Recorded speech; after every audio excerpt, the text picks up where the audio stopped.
요한복음 18장 36절입니다. 교회 세 번째 시간, 이 세상에 속하지 않은 하나님 나라입니다. 예수께서 대답하시되 내 나라는 이 세상에 속한 것이 아니라 만일 내 나라가 이 세상에 속한 것이었다면 내 종들이 싸워 나로 유대인들에게 넘기우지 않게 하였으리라. 이제 내 나라는 여기에 속한 것이 아니니라. 아멘. 인간은요, 누구나 유토피아를 꿈꿉니다. 아무 걱정 없고 또 서로서로 사랑하며 모든 것이 풍부한 그런 유토피아를 다들 꿈꾸죠. 예수님께서 이 땅에 오시기 전 400년 전, 그러니까 BC 4세기에 이미 플라톤이 그의 저서인 The Republic이라는 그런 책에서 함께 일하고 함께 나누는 유토피아, 그러니까 공동생산, 공동분배를 하는 그런 유토피아를 그리고 있다고요. 아마 공산주의의 뿌리가 거기가 아닌가 저는 생각이 됩니다. 공산주의는 유토피아를 꿈꿨죠. 전 세계 노동자 계급의 해방과 공산주의 사회의 건설을 천명한 마르크스의 공산당 선언 이후에 공산주의가 마치 모든 프롤레타리아를 해방해서 지상 낙원을 이룰 수 있을 것 같은 그러한 기세로 공산주의는 세계의 젊은이들의 그 젊은 피를 끓게 했었습니다. 그러나 지난 100여 년간에 걸친 공산주의 운동은 사실상 실패한 것으로 규정되고 말았습니다. 공산주의라는 것은 이론적으로는 참 훌륭한 그러한 사상입니다. 모든 인간이 계급의 차별이 없이 함께 일하고 함께 나누는 그야말로 지상 낙원을 꿈꾸는 그런 이론이죠. 이론대로만 된다면요. 그러나 그들은 인간이 누구인지를 모르는 거예요. 인간이 누구인지를 놓친 것입니다. 인간은 자기의 소유가 아닌 것에 자기 것처럼 열심을 내는 법이 없기 때문에 그렇습니다. 그리고 똑같이 나누는 가운데서도 남들보다는 조금이라도 더 가지고 싶은 것이 바로 인간이라고요. 왜요? 인간은 죄인이기 때문에. 제가 예전에 이민복 선교사라는 분을 만났습니다. 그분이 제 CD를 가져와서 들으시고 굉장히 감동을 받았다고 이메일을 여러 차례 보내오셨어요. 한 번은 저에게 이메일을 하셔서 영화를 제작하고 싶다고 그렇게 말씀하시더라고요. 탈북자들의 그 삶을 그린 영화요. 미국에 오셔서 스티븐 스필버그를 만나러 오시기도 하시고 그러셨어요. 그런데 못 만나신 것 같아요, 제가 보니까. 그런데 이제 한국에서 얼마 전에 전화가 왔는데 신상옥 감독이 감독을 하기로 하셨다고 그래요. 그리고 시나리오는 본인이 쓰시고요. 그러니까 영화 음악을 저한테 이제 부탁하고 싶다고. 집으로 가자라는 그 노래를 들으니까 딱 탈북자들의 노래래요. 사실은 집으로 가자라는 곡은 그 이야기는 아니거든요. 근데 꼭 집 나간 사람들하고 탈북자들이 좋아하더라고요. 그분이 얘기하시는데 북한이 꼭 그렇대요. 북한은 농업 기술도 많이 발달해 있고 땅이 좁은 것도 아니래요. 근데 사람들이 일을 하지 않는다는 거예요. 자기가 열심히 일을 해도 어차피 다 자기 것이 되지 않기 때문에 사람들이 일을 해서 이것을 나눠야 된다라는 생각 때문에 일을 열심히 안 한다는 거예요. 그 공장이 있어도요, 그 공장에서 최선을 다해 일을 안 한대요. 하루에 2-3시간, 3-4시간 일하고요. 나머지는 다 주체사상 공부하는데 시간을 다 보낸다는 것이죠. 그래서 공산주의는 몰락하고 마른 것입니다. 공산주의는 지상 낙원을 만들어낸 것이 아니라 인간의 불가능함만을 증명해냈을 뿐입니다. 얼마 전에 한국에서 활동하는 복음성가 가수가 저에게 전화를 했습니다. 한국에 있을 때 저하고 아주 친하게 지내던 그런 선배인데요. 내년에 미국에서 대규모 기금 모금 콘서트를 하겠다고 그걸 준비하러 이제 LA에 왔다는 거예요. 그래서 좀 만나자, 저한테 좀 도와달라는 것이죠. 그래서 왜 기금 모금 콘서트를 하려고 하냐 그랬더니 한국에다가 내년에 평화의 집이라는 것을 지으려고 한대요. 그 평화의 집이 뭐 하는 거냐 그랬더니 이런 공연장 같은 것을 만들어 놓고 거기에서 뭐 콘서트도 하고 미술 전람회도 하고 뭐 학술회도 개최하고 해서 사람들에게 평화를 가르치고 사랑하는 방법을 가르치고 해서 좋은 세상, 밝은 사회를 만들고자 한다라는 거예요. 여러분, 교회는요, 그러한 사회 사업하는 기관이 아니에요. 교회는요, 복음을 전하는 게 교회라고요. 물론 우리가 그런 구제나 선행과 계도를 해야 되죠. 그러나 그러한 구제나 선행과 계도는 복음 전파를 위한 것이어야 하는 것입니다. 그리고 그러한 구제나 선행은 바로 우리를 위한 거예요. 몇 년 전에는 무슨 정신대 할머니들 재판 비용 만든다고 와가지고 돈 걷어가더니 이제 또 이민교회가 무슨 봉입니까? 한국 경제가 어려우니까 여기 와서 모금을 해야 된다는 거예요. 교회는요, 그런 일 하는 곳이 아니에요.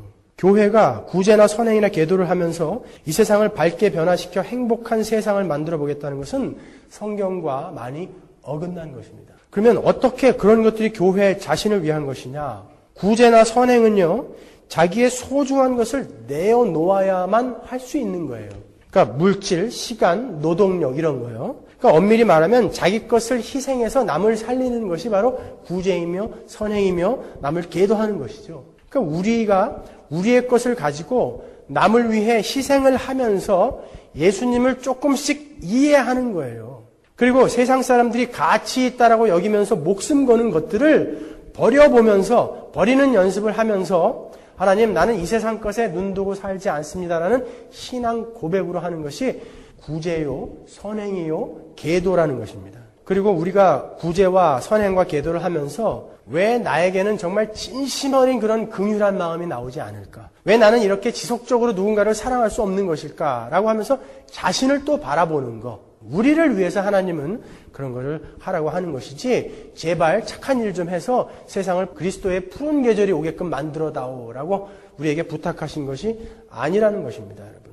절대 악한 세상은 인간의 선행과 구제와 교육과 계도를 통해서 밝아질 수 없는 것입니다. 우리 인간의 문제는 가난도 아니고 질병도 아니고 전쟁도 아니에요. 우리 인간의 문제는 딱 한 가지, 죄입니다. What is our problem? 죄예요. 죄. 그 죄가 해결되지 않으면 인간은 아무리 환경이 좋아진다 해도 행복할 수 없어요. 교회는 세상을 향해 그 죄의 문제가 해결될 수 있는 길이 있다라고 선포하는 것이지 그들의 환경을 바꿔줘서 여기서 잘 먹고 잘 살게 해주는 것이 아닌 것입니다. 교회는 하나님의 백성들을 세상에서 건져내서 하나님의 나라로 옮기는 것이 교회이죠. 이 땅에서 장막 짓고 잘 먹고 잘 살자 하는 게 교회가 아니라는 것입니다. 여러분 14세기 이후에 그 유럽을 강타한 문예부흥, 르네상스 아시죠? 그 르네상스가 18세기에 아주 꽃을 피웠어요.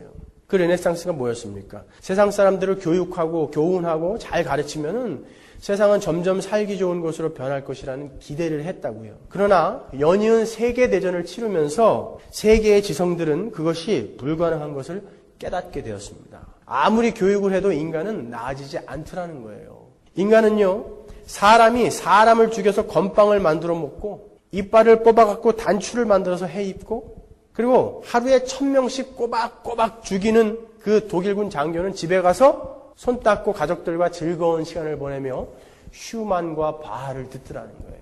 아, 인간은 아무리 가르쳐도 그 죄가 해결되어지지 않으면 이 땅에서 지상낙원을 만들어낼 수가 없구나라는 것을 지성들이 깨달았다고요. 그리고 포스트 모던 사회로 세상이 바뀌어져 가면서 뉴에이지 무브먼트가 세계를 휩쓸게 되었습니다. 뉴에이지 운동이라는 것은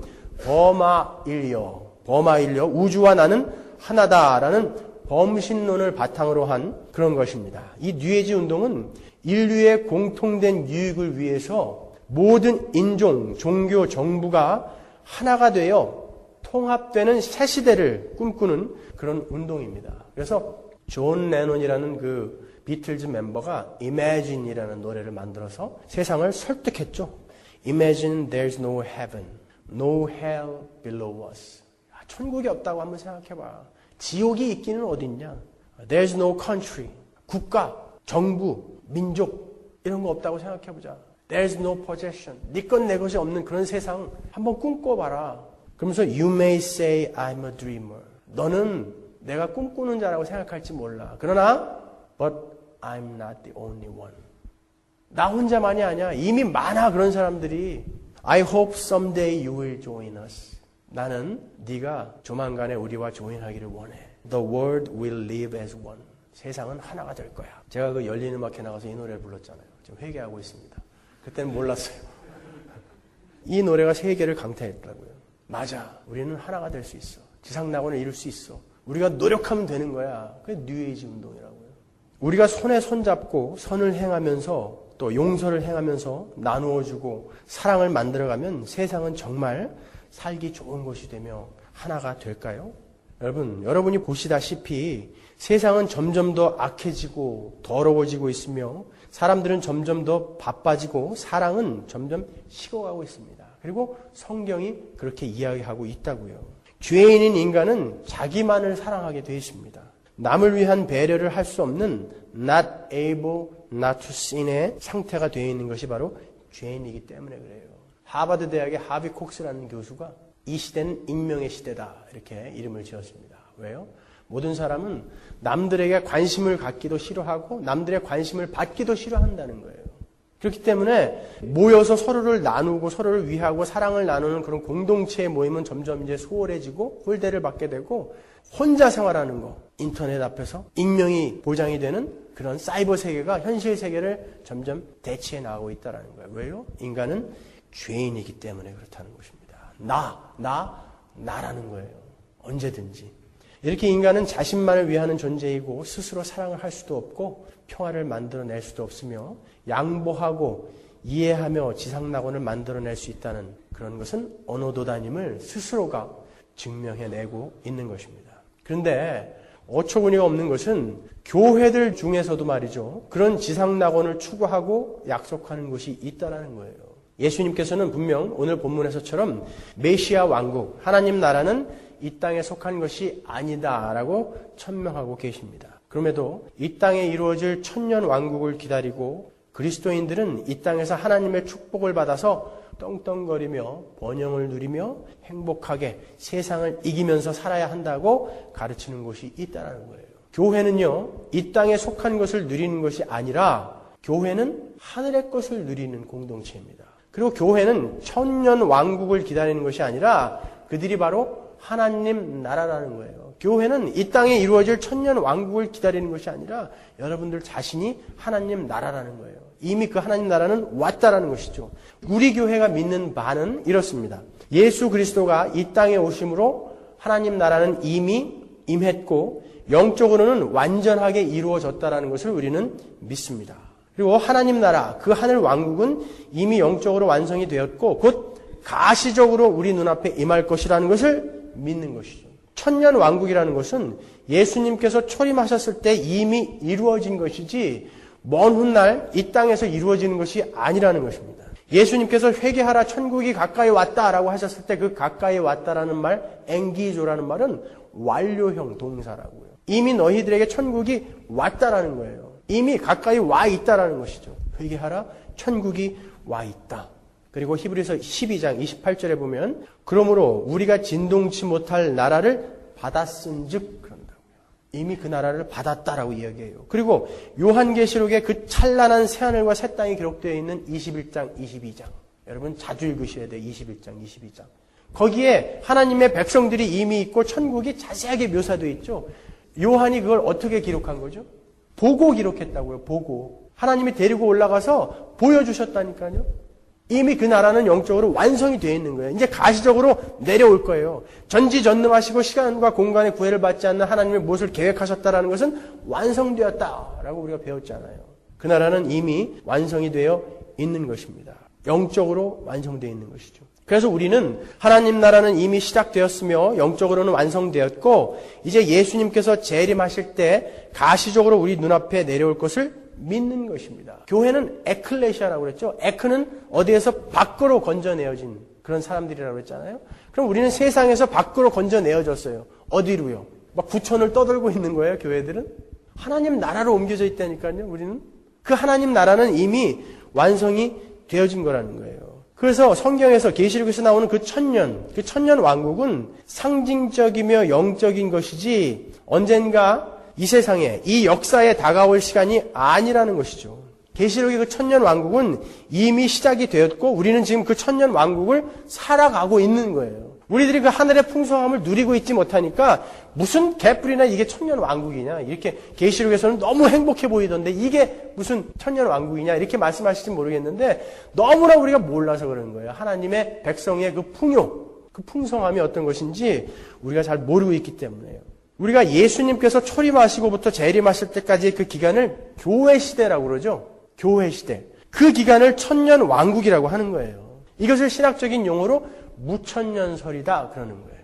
즉 예수께서 이 땅에 오심으로 말미암아 생긴 교회 자체가 천년 왕국의 시작이며 그것은 영적인 것이지 이 땅의 것으로 나타날 것은 아니라는 것입니다. 그런데 아직도 이 땅에서의 천년 왕국을 기다리는 사람들이 있다고요. 그들은 요한계시록 20장에 나오는 천년 왕국이 이 땅에 실제적으로 가시적으로 나타날 것이라고 믿고 가르치고 있습니다. 이 천년 왕국에 대한 학설은 크게 세 가지로 나눌 수 있습니다. 우리가 지금 살펴본 무천년설과 전천년설, 후천년설 이렇게 세 가지로 나눌 수 있죠. 그러면 무천년설은 우리가 지금 살펴봤고요. 전천년설은 무엇인가 살펴보겠습니다. 전천년설은요, 천년 왕국 전에 예수님이 재림하신다 해서 전천년설이라고 그러는 거예요. 서문화교회 다니는 분들은 이 정도는 알고 계셔야 되는 거예요. 전천년설, 이 역사적 전천년설을 주장하는 사람들이 어떻게 주장을 하냐면 이 교회 시대, 그러니까 예수 그리스도의 초림부터 재림까지가 끝날 무렵에 이 땅에 7년 대환란이 온다라고 이야기한다고요. 이 땅에 7년 대환란이 오는데 그 7년 대환란 기간 동안에 유대인들과 우리 교회들과 또 믿지 않는 자들 모두가 그 7년 대환란을 통과해야 된다고요. 그리고 나서 그 7년 대환란을 통과한 이후에 예수 그리스도께서 재림하세요. 그리고 믿는 자들은 부활하는 거예요. 그리고서는 예수님과 성도들이 이 땅에 내려와서 1000년 동안 이 땅을 다스리는 천년 왕국이 온다고 그래요. 그리고 이 천년 왕국이 끝나갈 무렵쯤에 사탄이 잠깐 풀려나서 세상에 믿지 않는 자들, 이런 사람들을 모아서 곡과 마곡의 전쟁을 일으킨다고 그래요. 근데 예수님이 다 그들을 멸하시고 이제 천년 왕국이 끝나요. 그리고는 심판이 있는 거죠. 믿지 않는 자들까지 이제 다 부활해가지고 궁극적인 최종 심판이 있는 거예요. 그리고는 영원한 새하늘과 새 땅이 온다라고 가르치는 것이 바로 역사적 전천년설자들이 주장하는 것입니다. 그러나 여러분, 이 지상적인 천년 왕국에 영화롭게 된 예수님과 성도들이 내려와서 여전히 죄와 죽음이 있는 곳에, 그런 곳에서 살아가야 된다는 게 말이 됩니까? 이 곡과 마곡의 전쟁은 이 천년 왕국 동안에 여전히 죄와 사망과 타락 속에 있는 그러한 자들이 모여서 믿는 자들을 대적하는 게 곡과 마곡의 전쟁이라고요. 이 천년 왕국 동안에도 예수님이 다스리는데 그 천년 왕국에도 예수님을 배반하고 예수님께 대적하는 사람들이 생기겠냐 말이에요. 그리고 예수님이 다스리는 곳에 사망이 다시 있다라는 게 말이 안 되는 것이죠. 그리고 우리가 두 번째로 세대주의적 전천년설이라는 게 있어요. 많은 분들이 여기에 관심을 갖고 계시고 이것을 정설로 알고 계시다고요. 한국 교회의 역사는 100년밖에 되지 않았어요.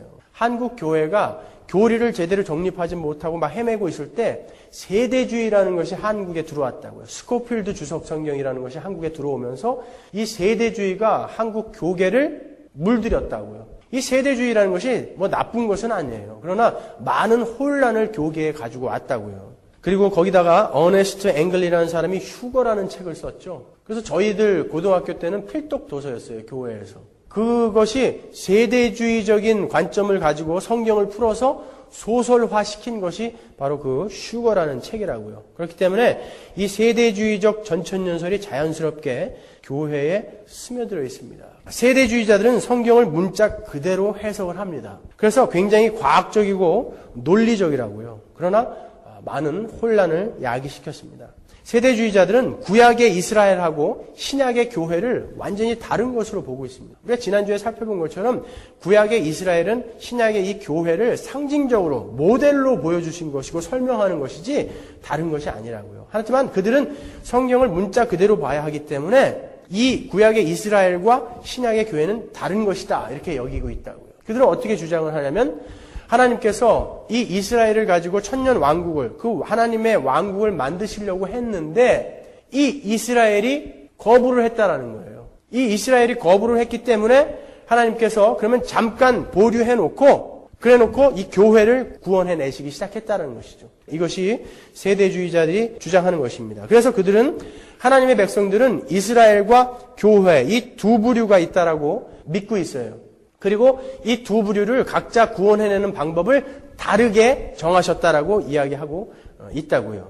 그러니까 사무엘하 7장에 나오는 그 다윗의 언약, 내 집과 내 나라가 내 앞에서 영원히 보존되고 내 위가 영원히 견고하리라 라는 이 나단의 신탁, 이 다윗의 언약이 이 땅에서 그대로 가시적으로 완성이 되어야 한다라고 믿는 것이 바로 세대주의적 전천전설자들의 주장인 것입니다. 이 다윗의 왕국, 이 나단의 신탁이 그대로 이 땅에서 이루어져야 되는데 이스라엘이 거부했기 때문에 교회를 구원해내셨고 이 땅에 언젠가는 반드시 그 나라가 세워질 것이다 라고 믿는 거예요. 성경을 문자적으로 해석해야 되기 때문에. 그들의 주장에 따르면요, 이제 교회 시대가 끝나고 예수님께서 공중에 재림을 하세요. 공중에 재림을 하시면서 믿는 자들은 휴거가 되는 것이죠. 그리고 그들은 공중에서 7년 동안 혼인잔치를 치르는 거예요. 그동안에 이 지상에서는 7년 대환란이 있어요. 그리고 이 7년 대환란 기간 동안에 유대인들의 남은 자들 14만 4천 명이 구원을 받는다라고 믿고 있죠. 그 24만 4천 명의 지대한 역할로 말미암아 허대한 무리가 또 구원을 받는 거예요. 7년 대환란 기간 동안에. 그리고 이 7년 대환란 기간이 끝나갈 무렵에 아마겟돈 전쟁이라는 것이 있다라고 합니다. 땅의 왕들과 짐승들의 군대들과 거짓 선지자들이 함께 모여서 하나님의 백성들과 하나님께 대항하는 전쟁이 있다고 그래요. 이 아마겟돈 전쟁, 이것이 뭐 중국에서 있을 것이다, 어디서 있을 것이다, 여러 설이 많죠.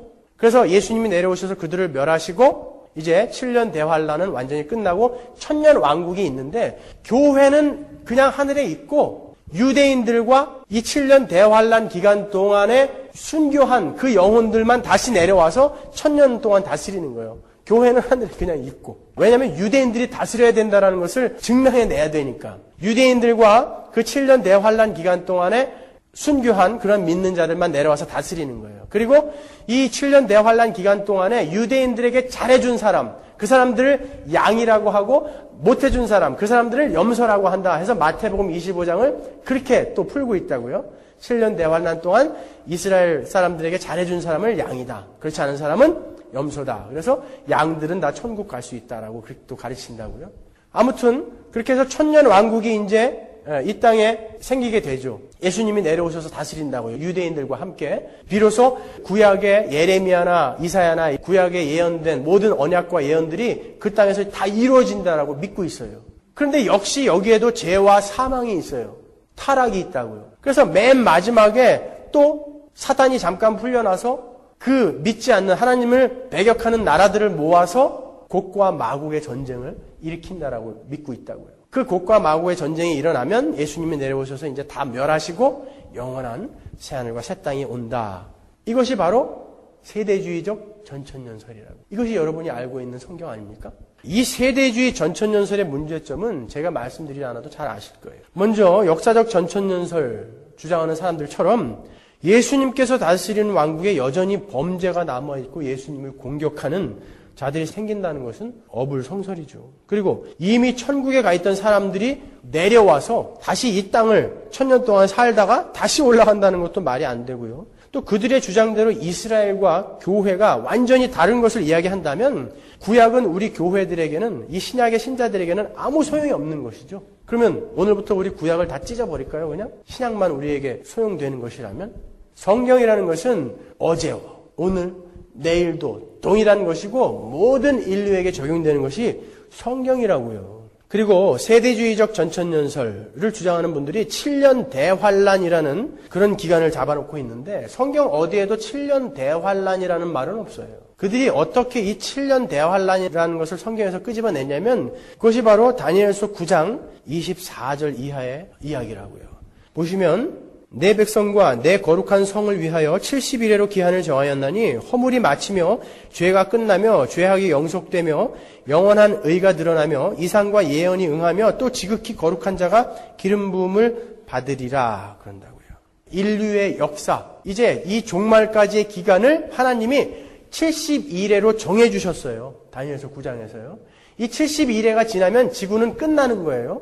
그때에 뭐라고 이야기하셨냐면 그러므로 너는 깨달아 알지라 예루살렘을 중건하라는 영이 날 때부터 기름 부음을 받은 자 곧 왕이 일어나기까지 7일에와 62일에가 지날 것이요 그때 곤란한 동안에 성이 중건되어 거리와 해자가 이룰 것이며 62일의 후에 기름 부음을 받은 자가 끊어져 없어질 것이며 이런 말이 있어요. 70일에가 이 우주의 종말까지의 기간이에요. 여기서 일해라는 것은 하루, 이틀, 사흘, 나흘, 닷새, 엿새, 일해예요. 그러니까 72례 하면 얼마예요? 77은 49, 490이죠. 세대주의자들은 이것을 490년으로 이렇게 따지고 있다고요. 그래서 언제부터라고 그래요?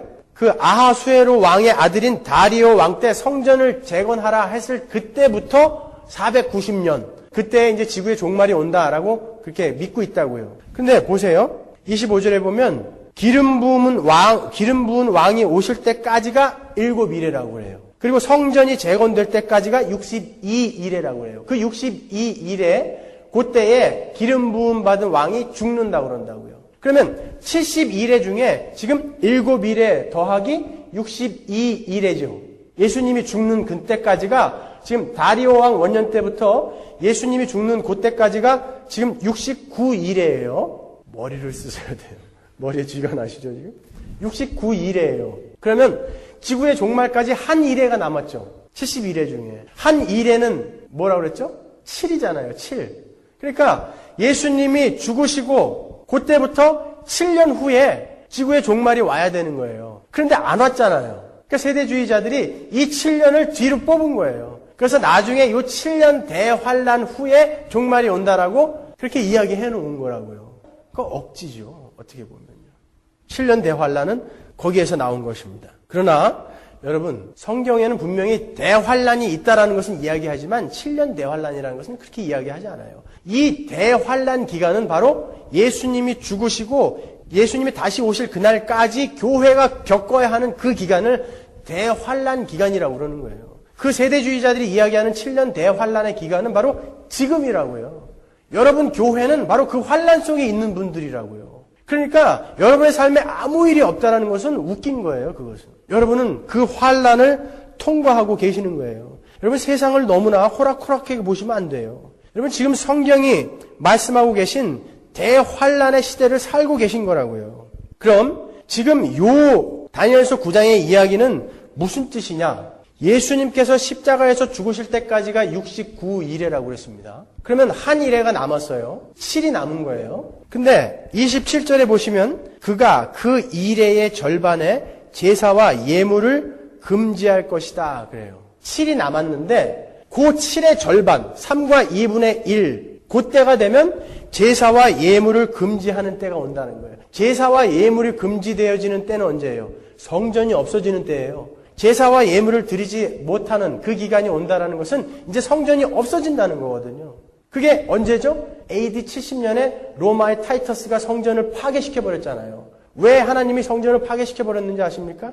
인간들은 예수를 안 믿고 계속해서 제사를 지으면 죄가 사라질 거라고 믿고 있었기 때문에 하나님이 부숴버린 거예요. 그리고 그 막강 화력을 갖고 있는 이스라엘이 아직도 왜 그 성전 터를 못 뺏고 있는지 아십니까? 하나님이 못 뺏게 하시는 거예요. 분명히 그 자리 뺏으면 인간들이 또 제사 지낼 것이기 때문에 유대인들은 그걸 뺏을 날만 지금 기다리고 있다고요. 그것을 못 뺏는 것만 보더라도 하나님이 살아계시다는 것을 여러분 모르시겠어요?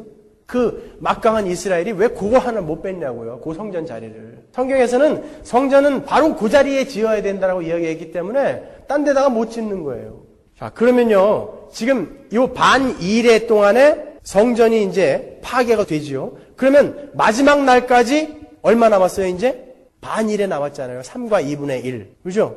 그래서 이 성전이 파괴된 그 시기부터 예수님이 다시 오시는 그날까지를 우리가 3과 2분의 1. 3년 반, 한때, 두때, 반때, 1260일, 42개월 이렇게 표현하는 거예요. 계시록이나 묵시문학에 읽어보면 이런 숫자들이 많이 나오죠. 3년 반을 날수로 계산하면 1260일이에요. 3년 반을 개월수로 계산하면 42개월이라고요. 한때, 두때, 반때, 1 더하기 2 더하기 반은 뭐예요? 3과 2분의 1. 그 이야기는 바로 교회 시대, 그리고 교회인 여러분의 인생을 이야기하는 거예요. 한때, 두때, 반때, 1260일, 42달, 3년 반은요.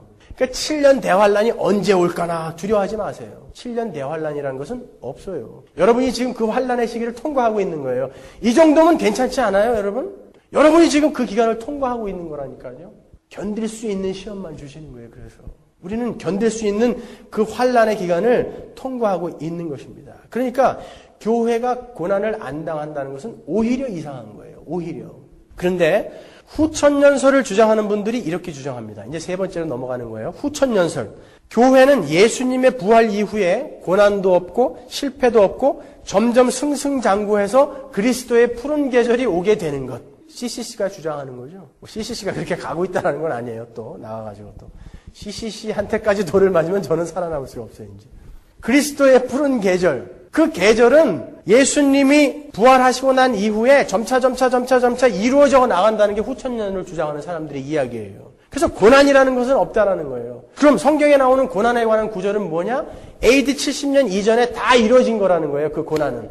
그것이 바로 후천년설을 주장하는 사람들이 주장하는 거예요. 여러분 선교대회 같은 데 가면 그런 소리 많이 듣죠?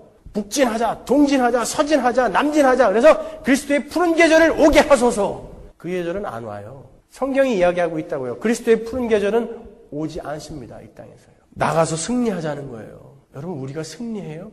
승리하죠 물론. 그러나 승리는 그들이 이야기하는 그 승리가 아니라고요. 점점 모든 전 세계 인류가 다 복음을 알아듣고 그들이 다 예수를 믿게 되는 그런 승리가 아니라고요. 성경이 말하는 승리는 눈에 보이는 그런 모습의 승리가 아니라 예수 그리스도 안에서의 승리라는 거예요. 사탄이 이미 결박이 되었고 우리가 승리하고 있다는 것은 오늘날 하나님의 백성들이 온갖 방해에도 불구하고 저 아프리카 오지에 저 중국의 어느 땅에 그렇게 하나님의 백성들이 숨어 있다고 할지라도 하나님은 찾아다니면서 다 건져내시고 계시다라는 것이 바로 승리라는 거예요. 하나님은 절대 실패할 수가 없다라는 거예요. 그 승리 이야기하는 거예요.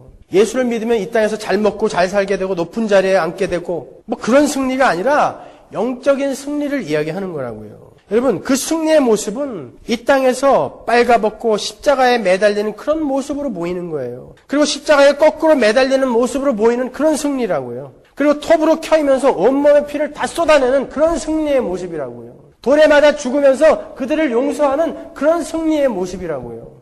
오히려 우리가 고난당하는 모습으로 세상 사람들에게는 비춰질지 모르지만 그것이 바로 승리라는 것이에요. 베드로전서 2장 21절 보시면 이를 위하여 너희가 부르심을 입었으니 그리스도도 너희를 위하여 고난을 받으사 너희에게 본을 끼쳐 그 자취를 따라오게 하려 하셨느니라. 영어로 보면 뭐라고 그러죠?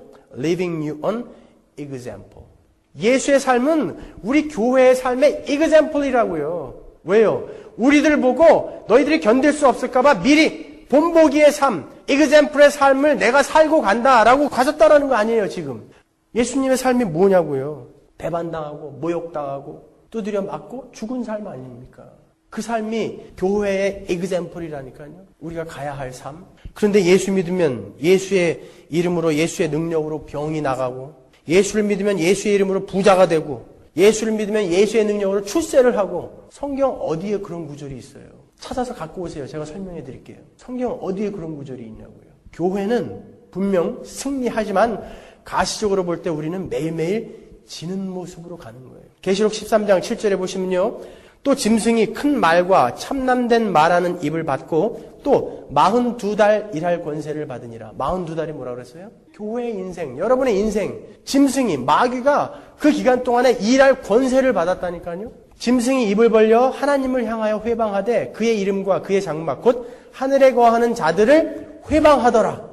또 권세를 받아 성도들과 싸워 이기게 되고 그들이 이긴다니까요. 이 세상에서 나타나는 것은 그들이 이기는 모습으로 나타난다고요. 각 족속과 백성과 방언과 나라를 다스리는 권세를 받았다. 우리가 그리스도의 푸른 계절을 이루어내는 것이 아니라 오히려 그들에게 지배를 받는 모습으로 가게 된다는 거예요. 계시록 11장 1절 보시면 나는 지팡이와 같은 측량자 하나를 받았는데 그때 이런 말씀이 내게 들려왔습니다. 일어서서 하나님의 성전과 제단을 측량하고 성전 안에서 예배하는 사람들을 세어라. 그러나 그 성전의 바깥들은 측량하지 말고 내버려 두어라. 그것은 이방 사람들에게 내어주었기 때문이다. 그들이 그 거룩한 도시를 42달 동안 짓밟을 것이다. 여러분의 인생 동안 그들이 짓밟을 거예요. 나는 내 두 증인에게 예언하는 능력을 줄 것이다. 두 증인은 교회예요. 그들은 1260일 동안 상복을 입고 예언할 것이다. 1260일이 뭐라고 그랬죠? 여러분의 인생, 교회의 인생. 그 기간 동안에 예언을 할 것이다. 복음을 전할 거란 얘기예요. 근데 뭘 입고? 상복을 입고. 이 모습으로 가는 거예요. 우리는 복음을 전하면서. 7절 보시면 그러나 그들이 증언을 마칠 때에 아비소스로부터 올라오는 짐승이 그들과 싸워서 이기고 그들을 죽일 것입니다. 우리는 죽을 거라니까요. 이 땅에서 우리는 죽어요. 죽는 모습으로 가는 거예요. 이 대목을 읽으면 사도 바울의 어떤 대목이 생각나지 않습니까? 하나님께서 우리 사도들을 죽이기로 작정한 자 같이 미말해 두셨다라는 제목이 있죠. 예, 우리의 모습이 그 모습으로 간다니까요. 8절이요. 그리고 그들의 시체는 그 큰 도시의 넓은 거리에 내어버리게 될 것입니다. 그 도시는 영적으로 소돔 또는 이집트라고도 하는데 곧 그들의 주님이 십자가에 달리신 곳입니다. 우리들의 시체가 어디에 놓인다고요? 십자가에. 그 십자가 아래로 가야 되는 거예요. 우리는 그 십자가를 짊어지고 가는 삶을 살아야 된다는 거예요. 1260일 동안, 42달 동안, 3년 반 동안, 우리의 인생 동안 내내 교회는 이 땅에 속한 것이 아니기 때문에 그런 것입니다. 9절에 보시면 여러 백성과 종족과 언어와 민족에 속한 사람들이 사흘 반 동안 그 두 예언자의 시체를 볼 것이며 사흘 반 동안 교회는 매장도 안 된 그 처참한 시체의 모습으로 이 땅에서 보이게 될 거라는 거예요. 사흘 반, 3과 2분의 1 뭐라고 했어요? 여러분의 인생 내내. 그리고 땅 위에 사는 사람들이 그 시체를 놓고 기뻐하며 즐거워하고 서로 선물을 보낼 것입니다. 그것은 이 두 예언자가 땅 위에 사는 사람들을 괴롭혔기 때문입니다. 어떻게 괴롭혔을까요? 그들의 입에서 복음이 나오고 그들의 삶이 그리스도인의 삶으로 이 땅에서 증거가 되더라는 거예요. 그것이 세상 사람들에게는 고통이 되더라는 것이죠. 그러나 11절 보시면 사흘 반이 지난 뒤에 생명의 기운이 하나님께로부터 나와서 그들 속으로 들어가니 그들이 제 발로 일어섰습니다. 그럼 소름이 쫙 끼치지 않아요? 우리는 그때를 바라보며 가는 거예요. 그때를 바라보며 가는 거예요. 그 두 예언자가 이리로 올라오너라 하는 큰 소리가 하늘로부터 자기들에게로 올려오는 것을 듣고 구름을 타고 하늘로 올라가니 그들의 원수들이 그것을 지켜보았습니다. 원수의 목전에서 내게 상을 베푸신다는 그 하나님의 말씀이 이렇게 계시록에도 나와 있는 거예요, 여러분. 우리는 이 땅에서 떵떵거리면서 잘 살고 출세하면서 봤지? 예수 믿으니까 이렇게 된다? 이 모습으로 못 가는 거예요. 우리는 오히려 당하면서 고난과 아픔 속에서 그리스도인다운 삶을 살아내는 거예요. 여러분, 저도 여러분이 듣고 싶은 말씀 해드리고 싶어요. 교회에 와서 위로받고 격려받고 힘없고 돌아가게 해드리고 싶다고요.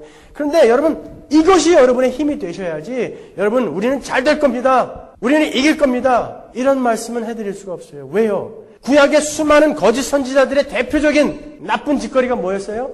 백성들이 듣고 싶은 이야기를 해주더라라는 거예요.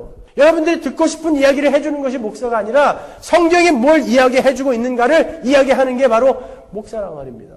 그래서 저도 이런 이야기를 할 때 안타까워요. 그러나 저는 믿습니다. 이 자리에 있는 교회들은 이 소망의 메시지가 정말 어떤 것보다 더 큰 힘이 될 것이라는 것을 우리는 그렇게 순교하는 겁니다. 우리는 모두 그렇게 죽는 거예요. 왜 계시록에서 모든 성도들과 이렇게 순교자라고 부르는지 아십니까?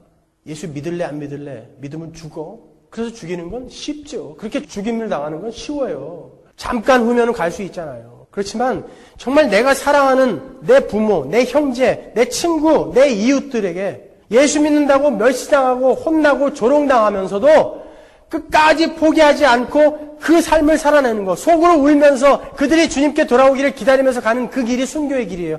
그게 더 힘들지 모가지 하나 잘라내는 게 뭐가 힘들어요. 그게 순교의 길이에요. 여러분 혹시 그래서 내가 이렇게 유별나게 믿을 필요 있어? 우리 엄마가, 우리 아빠가, 내 동생이, 우리 아들이 저렇게 내가 예수 믿는 거 싫어하는데 그래, 나 혼자 속으로 예수 잘 믿으면 되지 뭐. 그냥 저들이 원하는 대로 해주자. 기분 상하게 하지 말자. 그건 효도도 아니고 사랑도 아니고 우정도 아니에요. 여러분은 그들을 죽이고 있는 거예요. 자기 도피라고요. 지금 당장 조금 편하기 위해서 그들의 영원한 생명에는 안중도 없는 거예요. 하나님께서 계시록의 7 교회에게 무엇라고 말씀하신지 아십니까? 이기는 자는 끝까지 이기는 자는 어떻게 해준다고 그래요? 생명나무의 과실을 먹게 하리라. 둘째 사망의 해를 당치 않게 하리라.